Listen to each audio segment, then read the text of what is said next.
Welcome back to our marathon LRC के question series में part 2 है।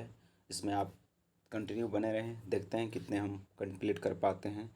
The design for traffic volume, अगर design करना है ट्रैफिक वॉल्यूम के लिए तो कितना घंटा लेंगे, तो 30 घंटे लेते हैं हम, 30 हावर्स। आई मीन कहने का डिजाइन फॉर ट्रैफिक वॉल्यूम, अगर ट्रैफिक वॉल्यूम के लिए आपको डिजाइन करना है तो 30 घंटा लेकर हम चलते हैं।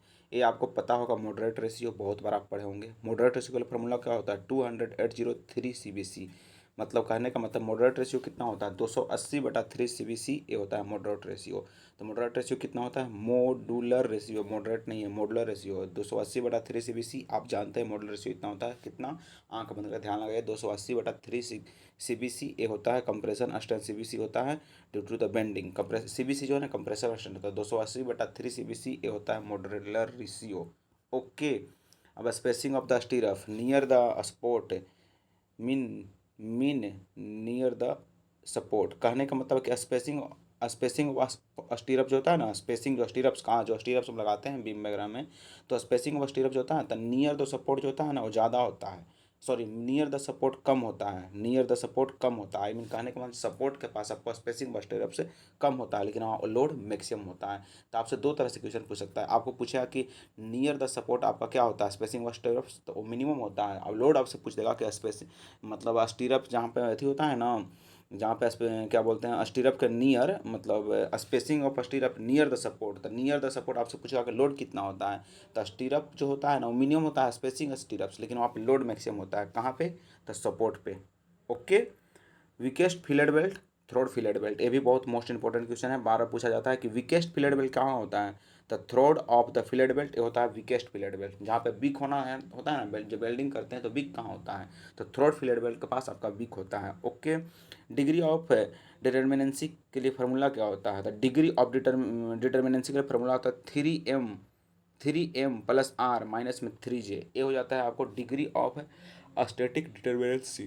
तो स्टैटिक डिटर्मिनेंसी का फॉर्मूला क्या होता है, 3m plus r minus 3j, ये होता है degree of static determinacy. Degree of static determinacy के लिए फॉर्मूला क्या हो जाता है, 3m plus r minus 3j, ये होता है डिग्री ऑफ स्टैटिक डिटर्मिनेंसी। तो फार्मूला क्या होगा, 3m स्टैटिक डिटर्मिनेंसी पूछ रहा था, 3m plus r minus 3j, M वाला प्लस होता है, प्लस हो जाता है, तो 3m plus r minus 3j ये होता है डिग्री ऑफ स्टैटिक डिटर्मिनेंसी के लिए फार्मूला। m क्या होता है, मेंबर होता है, r क्या होता है, रिएक्शन होता है, j तो ज्वाइंट हो जाता है। Okay. From number of the advantage of payment, from number of advance payment क्या होता है, कहने का मतलब है ना कि फॉर्म नंबर जो होता है ना एडवांस पेमेंट करने के लिए, जो एडवांस पेमेंट करते हैं कोई चीज़ का, तो उसके लिए फॉर्म नंबर कितना होता है, तो उसके लिए 25 होता है और कलर उसका वाइट होता है। तो आपसे पूछ सकता है डायरेक्ट क्वेश्चन की एडवांस पेमेंट के लिए फॉर्म नंबर कितना होता है, तो 25 हो जाता है और वाइट कलर का होता है। ओके। अब देखिए एस्टिमेटिंग ऑफ बिल्डिंग, तो एस्टिमेटिंग ऑफ बिल्डिंग के लिए 3 मेथड है। जैसे बिल्डिंग जो एस्टिमेट करते हैं, जैसे घर बना रहा है तो उसमें ब्रिक कितना लगा, वो एस्टिमेट करने के लिए कितने मेथड होते हैं, तो long wall short out method होता है, फिर इन टू इन मेथड या तो इन टू इन मेथड, मैंने आउट टू आउट, इन नहीं आउट टू आउट मेथड या इन टू इन मेथड कह सकते हैं, उसी को लॉन्ग वॉल शॉर्ट मेथड बोलते हैं।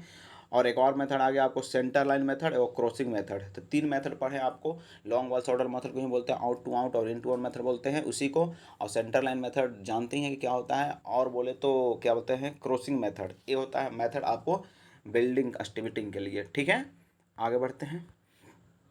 आगे है बीओडी। द बीओडी का पहले सबसे पहले आप याद रखिए क्या होता है, मतलब कि बीओडी को मतलब क्या बोलते हैं वो, कि बायोकेमिकल ऑक्सीजन डिमांड, ये होता है फुल फॉर्म। तो बीओडी का फुल फॉर्म को आप कंफर्म कीजिए कि बीओडी का फुल फॉर्म क्या होता है, बायो केमिकल ऑक्सीजन डिमांड, ये होता है बीओडी का फुल फॉर्म। तो बीओडी का फुल फॉर्म कंफर्म कीजिए, BOD.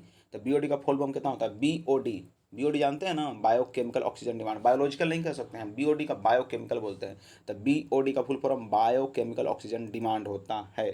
This test carried out from dissolve oxygen, कहने का मतलब है कि ये टेस्ट को हम कैसे कैरिड आउट करते हैं, तो डिसॉल्व ऑक्सीजन से हम कैरिड आउट करते हैं, कि बायोकेमिकल ऑक्सीजन डिमांड जो है ना, dissolve biochemical oxygen demand BOD का हम किससे थी करते हैं, तो डिसॉल्व ऑक्सीजन से पता करते हैं। बीओडी बीओडी कैसे पता करते हैं, तो डिसॉल्व ऑक्सीजन से पता करते हैं।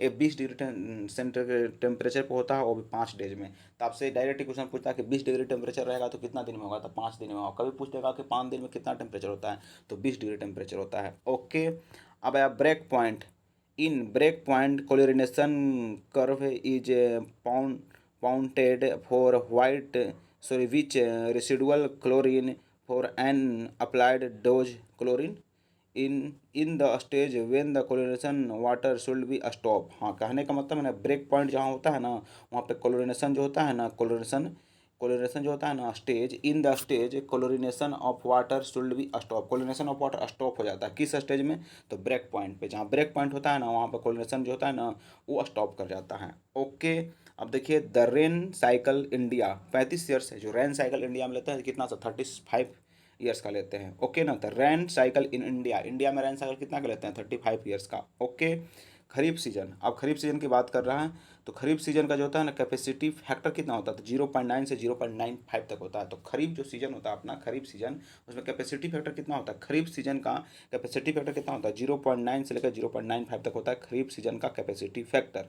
तो आप कंफर्म कीजिए कि खरीफ जो सीजन है ना अपना, खरीफ सीजन, आप खरीफ सीजन जानते हैं ना, तो खरीफ सीजन का कैपेसिटी फैक्टर कितना होता है? 0.9 से लेकर 0.95 तक होता है खरीफ का। 0.9 से 0.95 तक हो जाता है खरीफ का आपका क्या चाहिए? तो कैपेसिटी फैक्टर। ओके, रबी सीजन का कितना होता है कैपेसिटी फैक्टर? तो 0.60 से लेकर 0.70 तक, जीरो के पॉइंट हो जाता है, डायरेक्ट डबल जीरो नहीं आ जाता है। तो 0 पॉइंट रबी सीजन के लिए 0.60 से 0.70 तक होता है, वो होता है रबी सीजन का। तो रबी सीजन जो होता है ना, उसके लिए कितना होता है? रबी सीजन, आपके पास रबी सीजन जानते हैं ना, तो रबी सीजन के लिए कितना होता है? 0.60 से लेकर 0.70 तक हो जाता है आपका कैपेसिटी फैक्टर रबी सीजन का। कितना? 0.60 से 0.70 तक। Okay, hydraulic mean radius 5/2 V² हो जाता है। किसके लिए होता है? लैसी थ्योरी के लिए। तो लैसी थ्योरी के लिए फॉर्मूला कहता हूँ हाइड्रोलिक रेडियस का, लैसी थ्योरी का, केनेडी थ्योरी का A/P हो जाता है, और उसको D/4 का कभी सोल्यूशन करते हैं वो केनेडी में होता है। लेसी में, लेसी लेस जैसा है तो 5 होबे करेगा, तो 5/2 V² होता है। तो लेसी थ्योरी में हाइड्रोलिक रेडियस का फॉर्मूला क्या होता है? लेसी में हाइड्रोलिक रेडियस का होता है 5/2 V²। Okay, a relatively fixed point is known as elevation above the datum is called, तो बेंचमार्क, कहने का मतलब रिलेटिवली फिक्स पॉइंट है, is known as the elevation above the datum, datum के इज कॉल्ड बेंचमार्क, उसको हम benchmark कहते हैं। तो आ रिलेटिवली फिक्स पॉइंट, कोई एक रिलेटिवली फिक्स पॉइंट है, is known as elevation above the datum is called benchmark. Relatively fix point और डेटम के ऊपर तो होता है बेंचमार्क। ठीक है, it is point his height measure datum is known as benchmark, कहने का मतलब बेंचमार्क क्या होता है? It is the point his height measure, जिसको हाइट मेजर करते हैं वो भी डेटम से, उसको हम बेंचमार्क कहते हैं।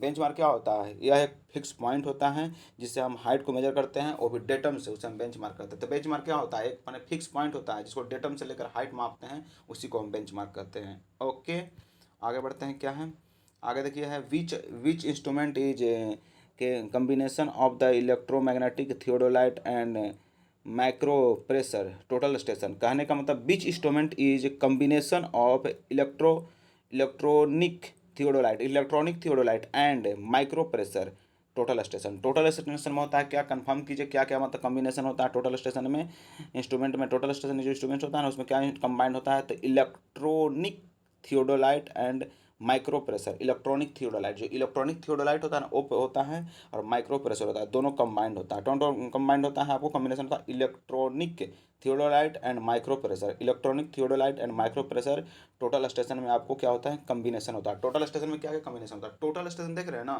तो क्या कॉम्बिनेशन होता है? तो electronic theodolite and micro pressure, electronic theodolite and micro pressure combined होता है टोटल स्टेशन में। अब आया recommendation slump of concrete. Recommendation slump of concrete, हमारे कंक्रीट जो होता है ना, उसके लिए क्या क्या स्लम्प कितना कितना लेते हैं वो बताया जा रहा है। तो कंक्रीट फॉर रोड कंस्ट्रक्शन, तो आप जानते हैं रोड लंबा होता है तो 20 से 40 से जाता है रोड कंस्ट्रक्शन के लिए। ठीक है, बीम और स्लैब के लिए कितना हो जाता है? बीम के लिए, बीम ऊपर देखिए, ध्यान लगाइए, बीम और वहीं पे स्लैब, तो बीम और स्लैब दोनों का हो जाता है 50 से 100। वो भद्दा जैसा बीम होता है और स्लैब होता है तो 50 से 100 हो जाएगा। ओके, मास कंक्रीट 25 से 50, सब दिन से जान रहे कि मास कंक्रीट 25 से 50 होता है। नॉर्मल आरसीसी वर्क कितना होता है? तो 80 से 150 होता है। तो नॉर्मल आरसीसी वर्क का स्लम कितना होता है? नॉर्मल आरसीसी वर्क, तो जैसे में 8 में है ना लपेटा हुआ, उसी तो देखते हैं ना आरसीसी वर्क में लपेटा हुआ रहता है, तो उसी से कर रहे हैं कि 80 से 150 हो जाता है नॉर्मल आरसीसी वर्क के लिए स्लम, 80 से 150। ओके, मोस्ट सुटेबल टेस्ट, अगला है कि most suitable test for workability of the concrete, ये होता है वीवी टेस्ट। कहने का मतलब most suitable test for workability of the compacted concrete, जो कंपैक्टेड कंक्रीट होता है ना, उसके लिए सबसे अच्छा होता है स्लम्प के लिए कौन सा? स्लम्प में जो वर्केबिलिटी के लिए कौन सा टेस्ट होता है? VV test. आपसे पूछेगा वर्केबिलिटी के लिए बहुत सारा टेस्ट होता है, लेकिन कंपैक्टेड कंक्रीट, जो कंपैक्टेड कंक्रीट होता है ना, उसके लिए सबसे अच्छा टेस्ट कौन होता है वर्केबिलिटी के लिए? तो कंपैक्टेड कंक्रीट के लिए वीवी टेस्ट। ओके, कंपैक्टेड कंक्रीट के लिए कौन सा हो जाता है? तो वीवी टेस्ट हो जाता है। ओके ना। The relation between the modulus of elasticity, modulus of elasticity और modulus of rigidity, shear modulus, bulk modulus, सब में अगर पूछा जाए आपसे कि रिलेशन क्या होता है, तो 9/E बराबर हो जाता है 3/G प्लस 1/K। तो देखिए पहले 9 तो ई पहले हो जाएगा, 9/E, उसी तरह से 9 जैसा नहीं लंबा सा आपका ई भी है, तो 9/E हो जाता है बराबर में 3/G। तो जी देखिए 3 जैसा ही होता है, 3/J हो जाता है, और के जानते हैं कि 1 ही जैसा होता है, तो 3/J प्लस में जाएगा 1/K, ये होता है। ओके, और किस पे बेस्ड होता है? द 9 kg 3 के प्लस जी पर हो जाता है। ओके ना। कोर सर्कुलर सेक्शन क्या होता है? कोर ऑफ सर्कुलर सेक्शन क्या होता है? तो D/4 होता है। आप भी जानते हैं कि सर्कुलर सेक्शन जो होता है ना, उसमें कोर क्या होता है? तो D/4 होता है, स्मॉल या कैपिटल D/4 हो जाता है, कोर D/4 हो जाता है। ओके। सरफेस टेंशन आप जानते हैं कि न्यूटन पर मीटर में होता है। सरफेस टेंशन जानते हैं ना, तो न्यूटन पर मीटर। सरफेस टेंशन का ऐसा यूनिट होता है न्यूटन पर मीटर या तो जूल पर मीटर स्क्वायर। न्यूटन पर मीटर होता है, न्यूटन जानते हैं। सरफेस टेंशन प्लेन सरफेस, तो न्यूटन पर मीटर तो जूल पर मीटर स्क्वायर। ओके, आगे चलते हैं। A nozzle is generally made convergent shape. हाँ, नोजल कैसा होता है? कन्वर्जेंट शेप का होता है। तो नोजल, जो नोजल जो होता है ना, कैसा शेप का होता है? तो कन्वर्जेंट शेप का होता है। नोजल देखे हैं ना, फिगर इमेज बनाइए दिमाग में, कैसा होता है? नोजल कन्वर्जेंट शेप का हो जाता है। Okay. In reaction turbine drop tube is used. अब कहने का रिएक्शन टर्बाइन होता है, उसमें ड्रॉप ट्यूब क्यों यूज करते हैं?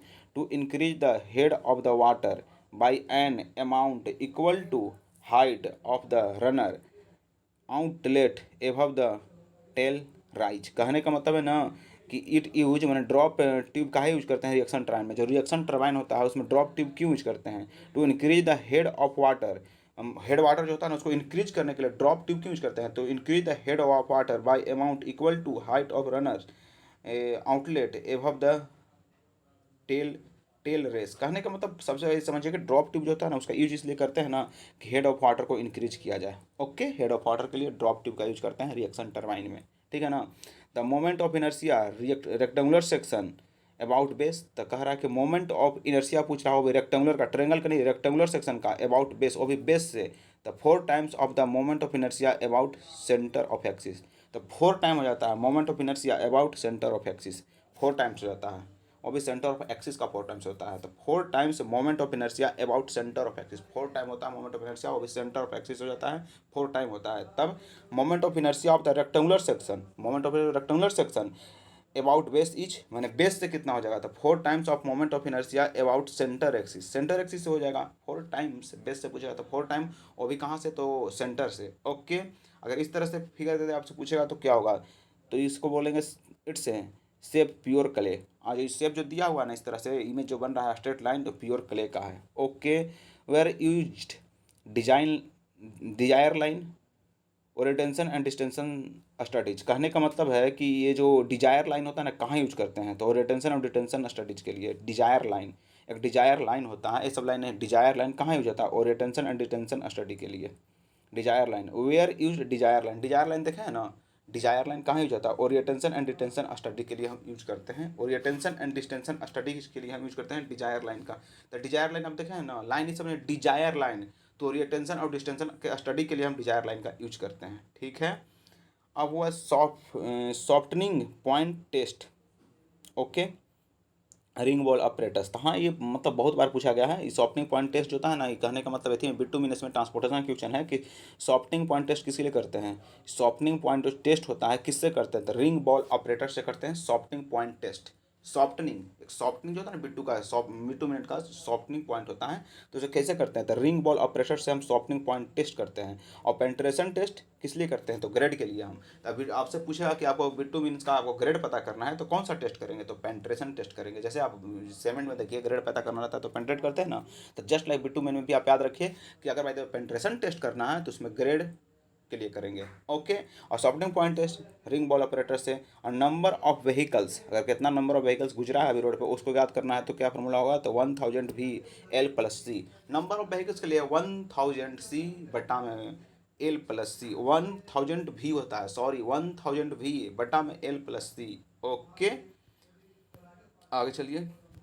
Share failure of the plate insufficient edge distance. हाँ, अब यहाँ पे बहुत इंपॉर्टेंट क्वेश्चन है, थोड़ा सा यहाँ पे टेढ़ा मेढ़ा बातें आएंगी, थोड़ा ध्यान दीजिएगा। आपसे पूछेगा शेयर फेल्यूर कैसे होता है, बियरिंग फेल्यूर कैसे होता है, और स्प्लिट फेल्यूर ऑफ प्लेट कैसे होता है। तो तीनों जो होता है ना एक ही चलते होता है, शेयर फेल्यूर भी और बियरिंग फेल्यूर भी और स्प्लिट फेल्यूर ऑफ प्लेट। तो तीनों को याद कीजिए, share failure just like bearing failure भी होता है, और स्प्लिट फेल्यूर ऑफ प्लेट, अगर प्लेट जो स्प्लिट करता है तो भी उसी तरह का होता है। शेयर फेल्यूर, बियरिंग फेल्यूर और स्प्लिटिंग फेल्यूर ऑफ प्लेट किसके चलते होता है, तो इन्फ्लुएंस एज डिस्टेंस। अगर इनसफिशियंट एज डिस्टेंस रहेगा, इनसफिशियंट एज डिस्टेंस, इनसफिशियंट मतलब अपर्याप्त, अपर्याप्त एज डिस्टेंस। जो एज डिस्टेंस होता है ना, अच्छा होना चाहिए, ज़्यादा एज रहेगा तो कैसे लोड लेगा। तो अगर भाई तब इनसफिशियंट एज डिस्टेंस रहेगा ना, तो उसके चलते आपको शेयर फेल्यूर हो जाएगा। वही कह रहा है कि इनसफिशियंट एज डिस्टेंस रहेगा तो बियरिंग फेल्यूर हो जाएगा। अगर वही कहते हैं कि इनसफिशियंट एज डिस्टेंस रहेगा, इनसफिशियंट ही एज डिस्टेंस रहेगा, तो उसी के चलते आपको splitting failure of plate edge हो जाएगा। ओके, स्प्लिट कर जाएगा, ज़्यादा दूरी पर रहेगा तो इनसफिशियंट में ज़्यादा दूरी पर। वही फिर अगला क्वेश्चन आ गया, टीयरिंग फेल्यूर ऑफ प्लेट क्या होता है, तो strength of plate is less than that of the rivets, उसके चलते टीयरिंग फेल्यूर ऑफ प्लेट आता है। तो टीयरिंग फेल्यूर ऑफ प्लेट किसके चलते आता है, the strength of plate is less than that rivets. The strength of plate का जो स्ट्रेंथ है ना वो रिबिट से कम जाएगा, तो उसके चलते आपको टीयरिंग फेल्यूर आएगा। तो याद रखिए टीयरिंग फेल्यूर क्यों आता है, the strength of plate is less than that rivets. Plate का जो स्ट्रेंथ होता है ना वो रिबिट से कम होगा, स्ट्रेंथ ऑफ प्लेट जो प्लेट होता है ना उसका स्ट्रेंथ कम जाएगा रिबिट से, तो उसके चलते टीयरिंग फेल्यूर आ जाएगा। Okay, influence line diagram for bending moment simply supported triangle. कहने का नाम मतलब है ना कि influence line diagram for bending moment in simply supported triangle होता है। तो influence line diagram of bending moment simply supported, इन इस तरह के बोलेगा तो अगर बोलेगा इन फ्लुएंस लाइन डायग्राम, ये सब नहीं, influence line diagram for bending moment in simply supported. अगर कोई सिंपली सपोर्टेड रहेगा तो उसके लिए ट्रायंगल हो जाएगा। इन्फ्लुएंस डायग्राम बोला जा रहा है सिंपली सपोर्टेड के लिए, इन्फ्लुएंस डायग्राम और भी सिंपली सपोर्टेड के लिए बेंडिंग मोमेंट डायग्राम रहेगा तो कैसा होगा, triangle.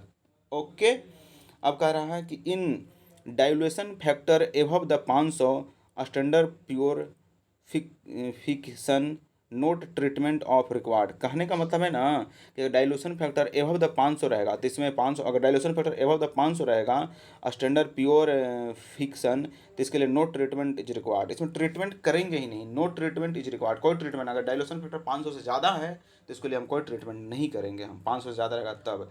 The range of the pH portable water treatment plant lime. कहने का मतलब है range of the pH portable water treatment plant, तो लाइम का यूज करते हैं। पीएच के लिए, जो पीएच होता है ना उसके लिए, पीएच के लिए कौन सा यूज करते हैं, लाइम यूज करते हैं। पीएच के लिए पोर्टेबल वाटर जो होता है ना उसके लिए पीएच के लिए कौन सा यूज करते हैं, लाइम का। पीएच के लिए लाइम का यूज करते हैं। ओके, चैनल अलाइंड, कोई रेज मैंने बढ़ाना, वही रेज कर रहा है, रेज करने के लिए, रेज करने के लिए क्या लाइम का यूज करते हैं। तब कह रहा है कि a channel aligned near the parallel to the contours of the contouring is called contour channel. कहने का मतलब a channel aligned near near parallel to the contours, parallel to the contours of the contour is called contour channel. कहने का मतलब है a channel aligned, channel को aligned करते हैं near to, nearly parallel to, nearly parallel to, nearly parallel to the contours, nearly parallel to the contours of the contouring is called contour channel. तो ये कह रहा a channel aligned near to parallel to the contours, near to parallel to contour, तो contour channel बोलते हैं। Near to parallel to contour, contour channel बोलते हैं, उस तरह में कंटूर चैनल बोलते हैं। Okay, an azimuth is measure north true bending. ये बहुत बार पूछा गया है कि एजूमत के, हर बार पूछता है कि वैसा मेजर करते हैं नॉर्थ से और ट्रू बियरिंग होता है। तो एजूमत होता है, एजूमत जो होता है ना आपको नॉर्थ से मेजर करता है, हमेशा नॉर्थ से ऊपर जो होता है नॉर्थ से मेजर करता है और ट्रू बियरिंग हो जाता है, तो उसे एजूमत बोलते हैं।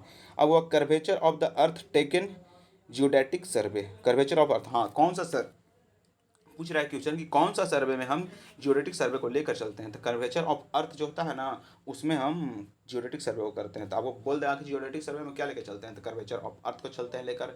आपसे पूछ देगा कि जियोडेटिक सर्वे में क्या लेकर चलते हैं, तो कर्वेचर ऑफ अर्थ को। और कर्वेचर ऑफ अर्थ किस सर्वे में लेकर चलते हैं, ये उल्टा करके पूछ सकता है, कर्वेचर ऑफ अर्थ किस में लेकर चलते हैं, तो जियोडेटिक सर्वे में लेकर चलते हैं।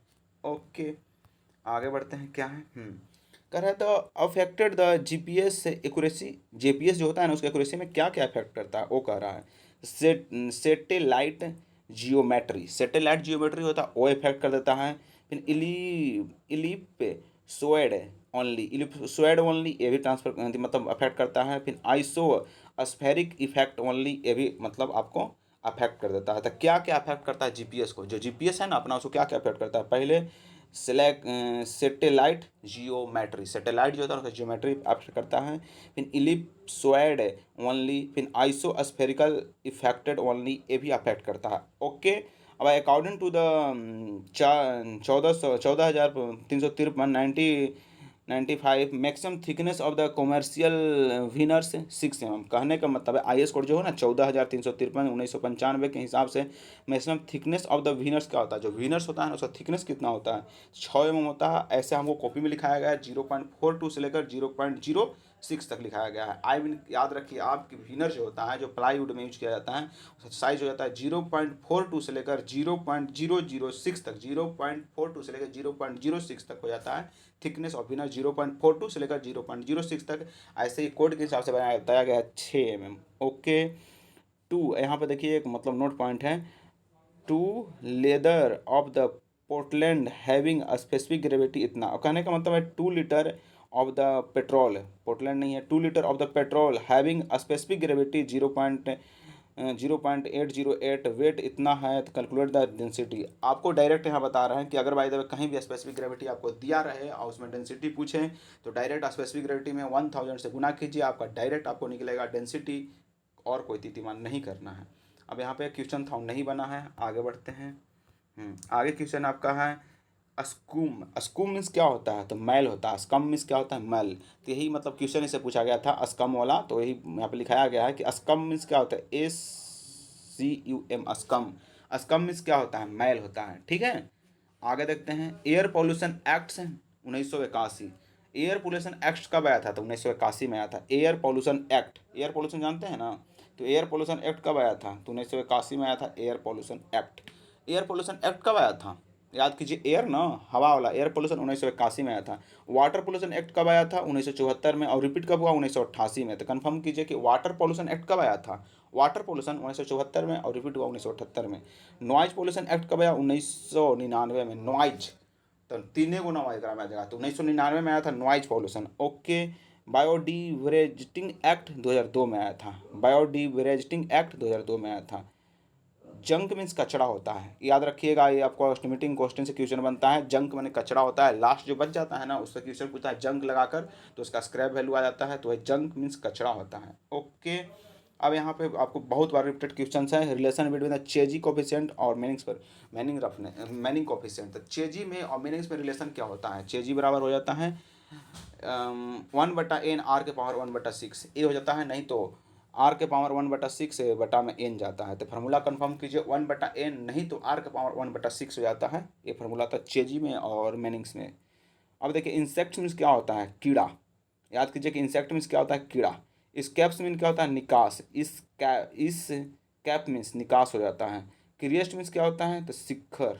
गेट मीन्स जाना। स्कोरिंग मीन्स क्या होता है, दस्त या सफाई। स्कोरिंग मीन्स दस्त या सफाई होता है। ओके, ये इंपॉर्टेंट नहीं है, आगे बढ़ते हैं। आगे क्या आता है, अब क्रो, कैरिज वे में क्या होता है, राह चलना। कैरिज वे में क्या होता है, कैरिज वे बार बार पढ़े होंगे आप ट्रांसपोर्टेशन में, तो उसका मतलब क्या होता है, राह चलना।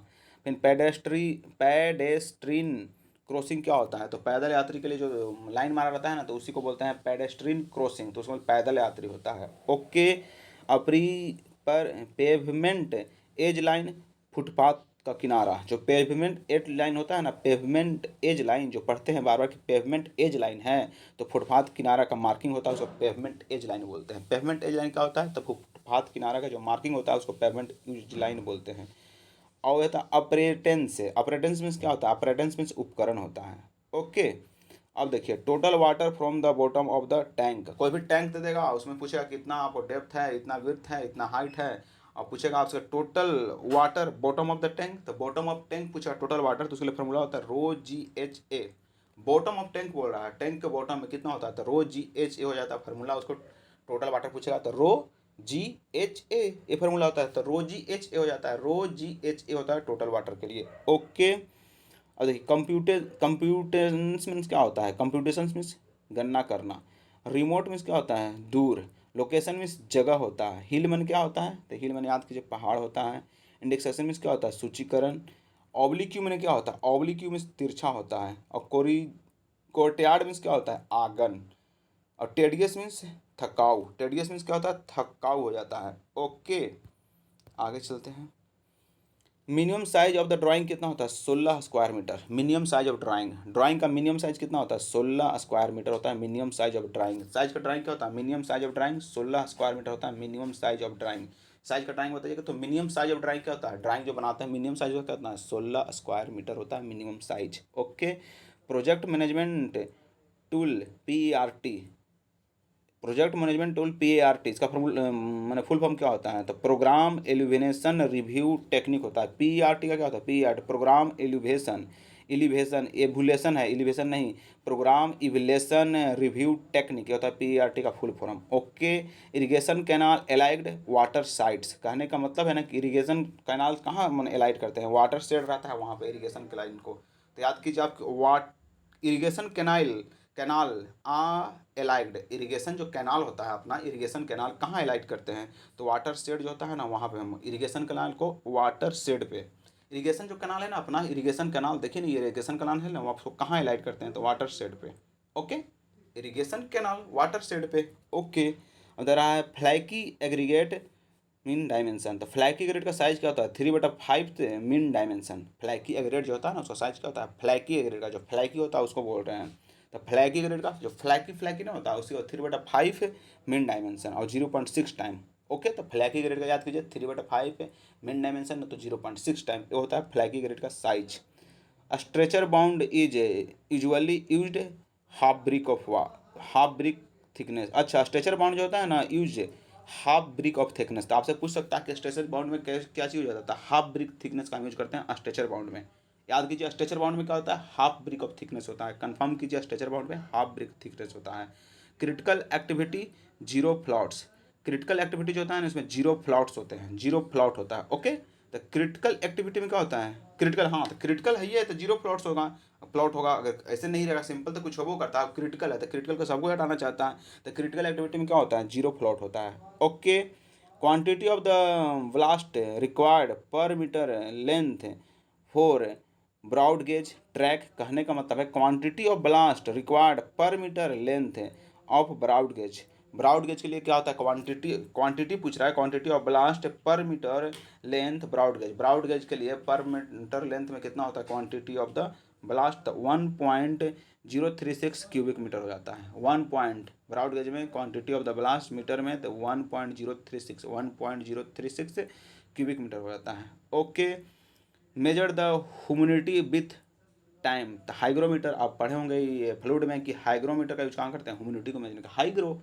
पूरा गरगरा रहा है तो ह्यूमिडिटी है तो ना गरगरा रहा है, तो हाइग्रोमीटर का यूज करते हैं ह्यूमिडिटी को मेजर करने के लिए। Well irrigation the lift irrigation, आपसे पूछ सकता है कि इरिगेशन तो बहुत सारा होता है, ट्रिंगले फिल्टर क्या क्या होता है, तो वेल इरिगेशन का होता है, तो लिफ्ट जो होता है ना इरिगेशन वो वेल इरिगेशन में आता है, लिफ्ट इरिगेशन आपका वेल इरिगेशन में आता है। कंफर्म कीजिए कि वेल इरिगेशन कौन सा आता है, वेल अच्छा वाला, तो लिफ्ट इरिगेशन को हम वेल इरिगेशन बोलते हैं। Okay, plate load test short duration, ये बहुत बार पूछा गया कि प्लेट लोड टेस्ट जो करते हैं हम सॉइल में ना वो शॉर्ट ड्यूरेशन के लिए जो होता है। ओके, वेल इरिगेशन किसे बोलते हैं, तो लिफ्ट इरिगेशन को वेल इरिगेशन बोलते हैं, short duration plate load test. Okay, width of carriageway for 2 lane road with raised kerb, तो 7.5 आप जानते ही हैं कि अगर भाई कैरिज वे बिर्थ का पूछेगा आपसे कि बिर्थ का कैरिज वेज का बिर्थ जो होता है कितना होता है, तो 7.5 मीटर होता है। Breadth of carriageway for a 2 lane road with raised kerb, breadth of carriageway 2 way line है, यह नहीं 2 वे लाइन है, ऐसे 7 होता है लेकिन विथ कर्व बोल देगा तो 7.5 हो जाता है। Okay, the texture of the sand stone granular crystalline, कहने का मतलब हाँ टेक्सचर ऑफ सैंड कैसा होता है, तो ग्रेनुलर क्रिस्टलाइन होता है। टेक्सचर ऑफ द सैंड, जो सैंड जो होता है उसका टेक्सचर कैसा होता है, क्रिस्टलाइन होता है, थोड़ा थोड़ा थोड़ा बूंदा जैसा नहीं होता, तो क्रिस्टलाइन हुआ ना, तो वही कह रहा है कि the texture of the sand stone कैसा होता है, टेक्सचर कैसा होता है, सरफेस कैसा होता है, ग्रेनुलर क्रिस्टलाइन होता है। टेक्सचर ऑफ द सैंड का, सैंड जो था बालू उसका टेक्सचर कैसा होता है, ग्रेनुलर क्रिस्टलाइन हो जाता है। Okay, construction of the well, construction of the wall to divide the space within building partition wall, कहने का मतलब जो कंस्ट्रक्शन करते हैं ना तो उसमें वाल में जो होता है उसको डिवाइड करता है स्पेस को, जैसे 2 रूम है इसके बाद स्पेस जो है उसको डिवाइड कौन करता है, तो पार्टीशन वाल। Okay, weight of the soil solid per unit it's total volume soil dry unit, ये भी 2 बार पूछा गया क्वेश्चन, आपसे पूछा गया ऐसे इसका फार्मूला बल्क यूनिट आंसर होता है, लेकिन इसमें बताया गया है कुछ समझा कर। तो सॉइल सॉलिड होता है ना, उसका वेट ऑफ सॉइल सॉलिड, उसके बाद total volume, weight of soil solid, उसके बाद टोटल वॉल्यूम, उसको ड्राई यूनिट बोलते हैं। ड्राई यूनिट किसको बोलते हैं? वेट ऑफ सॉइल सॉलिड बटा में total volume, weight of soil solid, जो वेट हुआ ना सॉइल सॉलिड का, वेट ऑफ सॉइल सॉलिड बट्टा में total volume. The weight of soil solid, जो सॉइल सॉलिड का वेट होता है ना, सॉइल का जो सॉलिड होता है उसका वेट, द वेट बटा वॉल्यूम ड्राई यूनिट हो जाता है। ओके। और constitutes of the blast furnace slag 45% calcium oxide और 35% silica. Constitute of the blast furnace slag, जो ब्लास्ट फर्नेस स्लैग होता है ना उसका कंस्टिट्यूट कितना होता है, जो ब्लास्ट फर्नेस स्लैग ना होता है उसका कंस्टिट्यूट कितना होता है? तो 45% कैल्शियम ऑक्साइड और 35% सिलिका। तो 45% कैल्शियम ऑक्साइड और 35% सिलिका हो जाता है, ये होता है constitute of the blast furnace slag. कितना होता है? 45% कैल्शियम ऑक्साइड और 35% सिलिका होता है। Okay. Stocks rail are fitted against the tongue rail, कहने का मतलब stock rail are fitted against the tongue rail, जो टंग रेल होता है ना उसके अगेंस्ट फिट करते हैं स्टॉक्स रेल का, अगेंस्ट टंग रेल। जो टंग रेल होता है ना उसके अगेंस्ट हम मतलब फिट करते हैं स्टॉक्स रेल का। स्टॉक्स जो रेल होता है ना, स्टॉक्स रेल, उसको हम फिट करते हैं against Tang rail, against Tang rail का हम फिट करते हैं टॉक्स रेल का, स्टॉक्स रेल का। Okay. The horizontal member of a frame which is employed to subdivided a window opening horizontally बोला है, is known as the transom। कहने का मतलब है ना कि देखिए विंडो है सामने, उसमें दिख रहे होंगे कि हॉरिजॉन्टल मेंबर फ्रेम विच एम्प्लॉयड सब डिवाइड कर रहा है, विंडो को दो भाग में बांट रहा है। ओपनिंग हॉरिजॉन्टल, जो ओपनिंग जो हॉरिजॉन्टल है उसको दो भाग में बांट रखता है ना, ओपनिंग जो हॉरिजॉन्टल हो दो भाग में बांटता है उसको हम बोलते हैं ट्रांसम। ओके। अब आया पैक्नोमीटर, आपको पता है कि पैक्नोमीटर कहाँ कहाँ यूज होता है। तो पैक्नोमीटर आपको स्पेसिफिक रेटिंग निकालता है सॉइल का और आपको वाटर कंटेंट को भी निकालता है। तो पैक्नोमीटर का 900 ml आपको कैपेसिटी होता है और पैक्नोमीटर जो होता है आपको स्पेसिफिक ग्रेविटी बताता है और वाटर कंटेंट को भी बताता है पैक्नोमीटर। ओके। आगे चलते हैं। वर्केबिलिटी, तो वर्केबिलिटी के लिए 4 मेथड आप जानते ही हैं, लेकिन एक पांचवा मेथड ये भी याद रखिए कि कैली ब्लास्ट टेस्ट होता है। कैली ब्लास्ट टेस्ट भी मतलब वर्केबिलिटी निकाल सकते हैं। जैसे स्लम टेस्ट जानवे करते हैं, वीबी टेस्ट जानवे करते हैं, कंपैक्टर फैक्टर टेस्ट जानवे करते हैं और एक और होता है। तो और उसमें केली ब्लास्ट टेस्ट आपको जानना पड़ेगा कि ये भी हम वर्केबिलिटी निकालने के लिए यूज करते हैं, केली ब्लास्ट टेस्ट। ओके। अब आगे देखते हैं।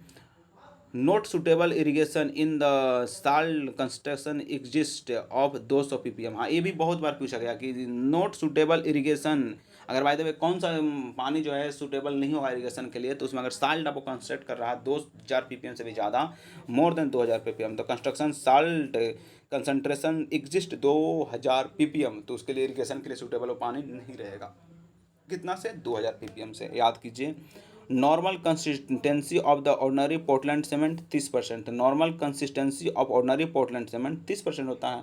The normal consistency of ordinary Portland cement, जो ऑर्डनरी पोर्टलैंड सीमेंट है उसका कंसिस्टेंसी आपसे पूछ रहा है तो 30% होता है। तो नॉर्मल कंसिस्टेंसी ये सब नहीं पूछ रहा है, कंसिस्टेंसी पूछ रहा है। कंसिस्टेंसी कितना होता है ऑर्डनरी पोर्टलैंड सीमेंट का? Normal consistency of ordinary Portland cement, normal consistency of ordinary Portland cement 30% होता है। ओके। 30% था consistency. Soil particle size are most pore to forest have. हाँ, ये क्वेश्चन बहुत बार पूछा गया कि मैंने फॉरेस्ट हैव कहने में porn forest have, porn forest have कहेगा तो 0.02 हो जाता है, साइज पोर्न फॉरेस्ट हैव में 0.02 हो जाता है। Okay. when the deposit of the when the deposit of the influence more than the exposed area, कहने का मतलब है कि when the deposit of inflorescence जो होता है ना वो more than exposed area, exposed area है तो उससे भी ज़्यादा, exposed area of the brick so inflorescence class moderate हो जाएगा। कहने का मतलब है कि when the deposit of inflorescence, जो इन्फ्लोरेंस डिपॉजिट करता है वो मोर देन हो जाएगा एक्सपोर्ड एरिया से, more than exposed area of the brick, exposed area of the brick, तो इन्फ्लोरेंस क्या होता है? मॉडरेट हो जाएगा। मोर देन होगा किससे? एक्सपोज एरिया से मोर देन हो जाएगा तो उसे हम बोलते हैं moderate. Okay. The workability of the concrete improved by admixture hydrated lime, कहने का मतलब the workability of the concrete improved by admixture hydrated lime, कहने का मतलब वर्केबिलिटी तो जानते हैं कि मतलब पानी डालने से ज़्यादा हो जाता है, उसके बाद एयर इंटरनेट मिक्सचर से ज़्यादा हो जाता है। लेकिन अगर बाय द पूछ दे कि workability of concrete improved by admixture, तो हाइड्रेटेड लाइम, अगर हाइड्रेटेड लाइम जो ऑप्शन में रहेगा ना तो इसके वजह से भी आपका वर्केबिलिटी बढ़ सकता है। किससे? तो हाइड्रेटेड लाइम से भी बढ़ता है workability. Okay. Width of the national and state highway plain rolling terrain 12 metre. कहने का मतलब विड्थ पूछ रहा है स्टेट हाईवे के लिए, नेशनल हाईवे के लिए। Width of the national state highway plain and rolling terrain, national और स्टेट हाईवे, जो नेशनल है से और स्टेट हाईवे उससे उसके लिए प्लेन एंड रोलिंग ट्रेन रहेगा तो उसका विड्थ कितना होता था? 12 metre. National highway, state highway और प्लेन एंड रोलिंग ट्रेन है तो उसके लिए कितना होता है विड्थ? तो 12 मीटर हो जाता है। नेशनल हाईवे स्टेट हाईवे के लिए 12 मीटर। ओके। सीमेंट, हाँ 14 से 1600 डिग्री, लेकिन यहाँ पे मरवाया जाता है 13 से 1500 डिग्री। ब्रिक 900 से 1200, 1000 से 1200 दिया है। लाइम 1500 से 1700 डिग्री सेंटीग्रेड पे। ओके। यहाँ पे देखिए क्या है, इनटेक वाल प्रोवाइड, जो इनटेक वाल का है प्रोवाइड करते हैं। Collect water water a surface सब अ सरफेस सोर्स, कहने का मतलब इनटेक ऑफ वाल जो होता है ना, इनटेक ऑफ वाल provide collect water from a surface source. Intake वाल प्रोवाइड, इनटेक वाल जो होता है ना उसको प्रोवाइड करते हैं collect water from a surface source. Intake वाल प्रोवाइड, इनटेक वाल होता है ना उसी को तो बात कर रहे थे। इनटेक वाल provide collect water from a surface source. Collect water from a surface source, जो सरफेस सोर्स होता है ना उससे। इनटेक वाल प्रोवाइड कहाँ प्रोवाइड करते हैं इनटेक वाल को? तो collect water from surface source, surface source से वाटर को कलेक्ट करने के लिए इनटेक वाल को हम प्रोवाइड करते हैं। Stable and determine frame, stable and determine frame तो 2G-3, 2J-3 होता है। स्टेबल एंड डिटरमाइन फ्रेम, अगर स्टेबल और डिटरमाइन फ्रेम पूछेगा तो स्टेबल एंड डिटरमाइन फ्रेम तो 2G-3। Okay. Bending moment of the parabolic arch when the subjected to uniformly distributed load, तब क्या होगा? कहने का मतलब कोई पैराबोलिक आर्च है उस पर बेंडिंग मोमेंट आपको पूछ रहा है, जब उस पर यूडियल लगा है तो उसके लिए जीरो हो जाएगा। कई बार बताए हैं आपको। If the shear force of the section of a beam under the bending is equal to 0, then bending moment of the sections maximum and minimum कह रहा है कि if the shear force of the section of a beam under the bending equal to 0, then bending moment of the section चाहे तो maximum होगा तो minimum होगा। कहने का मतलब अगर भाई देव यहाँ पे बता देते हैं आपको कि अगर भाई देव शेयर फोर्स की बात करेगा और बेंडिंग मोमेंट की बात करेगा तो अलग होगा, स्लोप और डिफ्लेक्शन की बात करेगा तो अलग होगा। तो शेयर फोर्स आपका जीरो हो जा रहा है तो उसका बेंडिंग मोमेंट या तो मैक्सिमम होगा या तो मिनिमम होगा। वही अगर भाई देव स्लोप वो डायरेक्ट इन डिफ्लेक्शन को प्रभावित करेगा तो स्लोप आपका जीरो हो जाता है तो उसके लिए डिफ्लेक्शन चाहे तो मैक्सिमम होगा चाहे तो मिनिमम होगा। तो कंफर्म कीजिए शेयर फोर्स जीरो होगा तो बेंडिंग मोमेंट मैक्सिमम मिनिमम होगा, अगर स्लोप जीरो होगा तो डिफ्लेक्शन मैक्सिमम मिनिमम होगा। ओके। अब देखिए क्वेश्चन यहाँ पे है प्रेशर ऑफ द फ्लूइड, हाँ मैनोमीटर। अगर भाई फ्लूइड पर जो प्रेशर है उसको कैसे मापिएगा? तब मैनोमीटर से माप सकते हैं। प्रेशर ऑफ फ्लूइड, जो फ्लूइड होता है उसको प्रेशर कैसे माप सकते हैं? तब मैनोमीटर से। ठीक है। Unit of the inertia mass KG, unit of the inertia of mass KG metre square, inertia of mass KG metre square. Okay. The angle between the true meridian and magnetic meridian, हाँ magnetic declaration एक गलती दिया हुआ था उसमें। तो true meridian और magnetic meridian जो होता है ना, ट्रू मेरिडियन और magnetic meridian, the true meridian और मैग्नेटिक मेरिडियन तो उसको मैग्नेटिक डिक्लेरेशन बोलते हैं। ट्रू मेरिडियन और मैग्नेटिक मेरिडियन के बीच जो एंगल जो होता है ना, ट्रू मेरिडियन और मैग्नेटिक मेरिडियन के बीच, उसको बोलते हैं मैग्नेटिक डिक्लेरेशन। ओके। आगे देखते हैं क्या है। तो परमिसिबल बोलेगा तो permissible limit of the free residual chlorine absence of alternate source 0.3 mg/L। ये तो जानते ही हैं कि absence of the permissible limit of free residual chlorine, residual बोल रहा है अल्टरनेट सोर्स पे, कह रहा है परमिसिबल लिमिट ऑफ रेसिडुअल जो रुका हुआ रहता है ना उसको residual chlorine absence of alternate source. अगर अब्सेंस ऑफ अल्टरनेट सोर्स रहेगा तो रेसिडुअल क्लोरीन कितना हो जाएगा? 0.3 mg/L। रेसिडुअल क्लोरीन पूछ रहा है अल्टरनेट सोर्स में 0. रेसिडुअल आर जैसा नहीं 3 भी है तो रेसिडुअल क्लोरीन बोला था 0.3 mg/L। ओके। यहाँ पे देखिए क्या कह रहा है, when the process of the leveling in which elevation of the point computed from the vertical angle horizontal distance measured in the field उसको बोलते हैं ट्रिगोनोमेट्रिक लेवलिंग। कहने का मतलब है when the process of the levelling in which elevation of the point computed from the vertical angle, वो भी vertical angle से, and horizontal distance, vertical angle है और हॉरिजॉन्टल डिस्टेंस है, वर्टिकल एंगल है हॉरिजॉन्टल डिस्टेंस से मेजर किया जा रहा है तो उसको टिचियोमेट्रिक लेवलिंग कहते हैं। वर्टिकल एंगल है और हॉरिजॉन्टल डिस्टेंस है तो उसको टिचियोमेट्रिक लेवलिंग कहेंगे। ओके, टीचियो बट नहीं, ट्रिगोनोमेट्रिक लेवलिंग कहेगा। ओके ना, एंगल वर्टिकल है, हॉरिजॉन्टल डिस्टेंस तो ट्रिगोनोमेट्रिक लेवलिंग कहेगा। ओके, इन पाइप वेंटिलेशन पर्पस, हाँ वेंट पाइप, अगर वेंटिलेशन पर्पस से कोई पाइप बोल रहा है आप तो वेंट पाइप का यूज करते हैं। डायरेक्ट भी से वेंटिलेशन, भी से पाइप बोला वही नाम, तो वेंटिलेशन पर्पस से तो वेंट पाइप का यूज करेंगे। Okay, the shear stress of the principal plane, हाँ आपको पता है कि शेयर स्ट्रेस पूछेगा प्रिंसिपल प्लेन पे ना तो जीरो ही होगा। Okay, iron and manganese for domestic purpose, तो आयरन और मैग्नीज आप जान रहे हैं, 12 बताएं कि 0.3 ppm होता है। और रेसिडुअल क्लोरीन बोलेगा तो 0.3 होगा, यहाँ पे देखिए 0.3 mg पर लीटर होगा। अगर रेसिडुअल क्लोरीन पूछेगा अल्टरनेट सोर्स में रेसिडुअल क्लोरीन तो 0.3 होगा, लेकिन mg पर लीटर में होगा। और वही से पूछ देगा आपको यहाँ पे कि आयरन और मैग्नीज और डोमेस्टिक पर्पस है, तो आयरन और मैग्नीज में भी 0.3 ppm होता है, लेकिन mg पर लीटर यहाँ पे नहीं होगा, 0.3 ppm होगा आयरन और manganese. Okay, 1 cubic water in water equivalent 1000 litre, मैंने 1 क्यूबिक में आपको पता है कि 1000 लीटर हो जाता है। Presence of lead in water cause, हाँ लीड अगर रहेगा तो किडनी डैमेज होगा। अगर भाई देवे आपको presence of lead in water, अगर लीड रहेगा आपको पानी में तो उसे किडनी डैमेज हो जाएगा। Okay, high bacterial removal by slow sand filter एक एक्यूपेड बाय अस्यूमेट डेक, कहने का मतलब high bacterial removal slow sand filter accomplished by, मैंने स्लो सैंड फिल्टर उसमें से बहुत आपको बैक्टीरिया को रिमूव करना है तो उसके लिए अस्म्यूच डेक का यूज करते हैं, अस्मूच डेक का यूज करते हैं। स्लो सैंड फिल्टर में हाई बैक्टीरिया रिमूव करना है तो अस्म्यूच डेक का यूज करते हैं। ओके, आगे देखते हैं क्या है।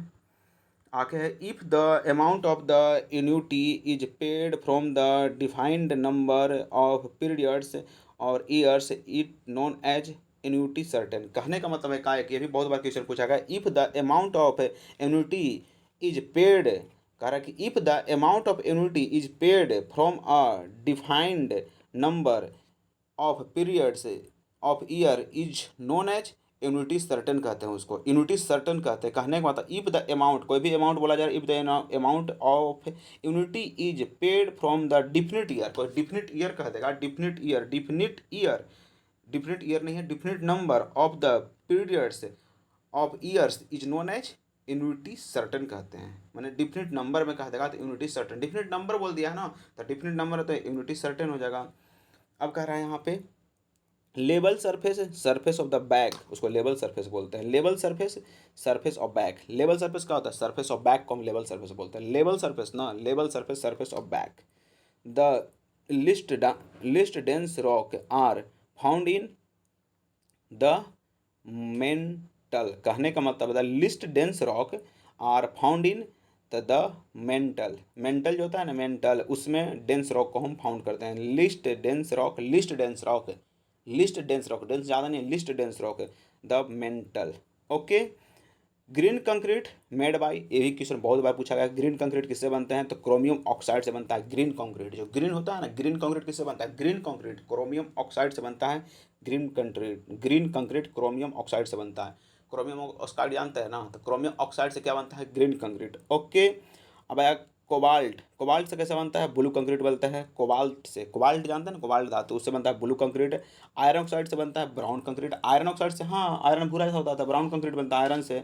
मैग्नीशियम ऑक्साइड से ब्लैक और ब्राउन, ब्लैक बनेगा, मैग्नीशियम ऑक्साइड से ब्लैक बनेगा। लेकिन ये सब पूछा नहीं गया है, लेकिन आपसे क्रोमियम ऑक्साइड से कैसा कंक्रीट बनता है वो याद रखिए, क्रोमियम ऑक्साइड से ना, क्रोमियम से green concrete. Okay, select time, ये इवेंट टाइम होता है, आपसे पूछा गया है कि सेलेक्ट टाइम क्या होता है तो इवेंट टाइम होता है। Soil is Latin word solium बोलते हैं, सॉइल को लैटिन वर्ड में क्या बोलते हैं, solium. Fish plate high carbon steel होता है, फिश प्लेट कैसा होता है, हाई कार्बन स्टील होता है fish plate. Okay, high carbon steel होता है आपका फिश प्लेट।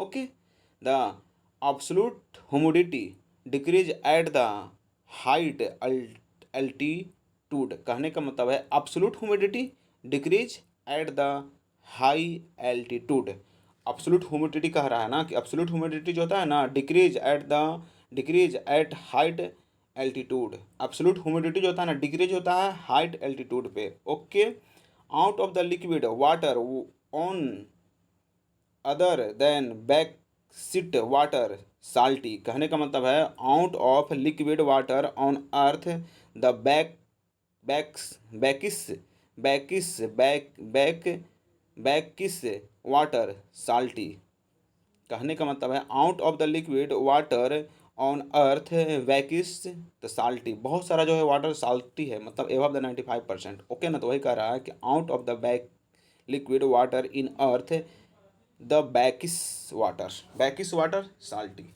ओके, तो चलिए कंफर्म करते हैं, हो गया video complete. So thank you, love you.